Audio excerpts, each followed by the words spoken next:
जल प्रलय नेलाणी 112 जीवन एबे भी 64 जनकर पत्ता मिलुनी। प्रकृतिर तांडव जेमिति एठी सबु किछि छादखाद करि दैछि। आउ जीवन जीवा पई राह खोजुछन्ति एमाने।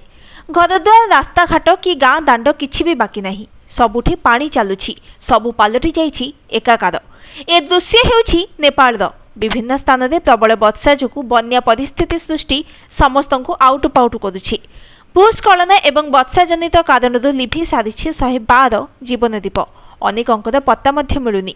गत शुक्रवार ठारू नेपाल में लगी रही प्रबल वर्षा फल नेपालर प्राय सबु स्थान एवं जलमग्न हो गलानी। विगत 54 वर्ष मध्य यह सर्वाधिक बोली पाणीपाग कार्यालय सूत्ररू कहुछि।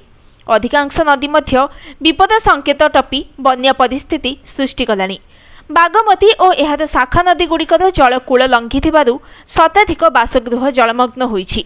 लोकों को बन्या जल मध्यरु उद्धार करने को प्रयास करुछन्ति नेपाल सरकार। गतकाली सुधा प्राय 4000 लोकों को स्थानांतर कर सेहीपरि एही उद्धार कार्य 3000 जवान नियोजित थिबा बेले बोट और हेलिकप्टर मध्य मुतयन करिसेंति सरकार। शुक्रवार संध्यारू काठमांडू विमानबंदररू 150 विमानर उड़ान को बातिल कर सुरक्षा को दृष्टि रखी स्कूल कॉलेज गुड़िकर बंद करने को निर्देश देते सरकार।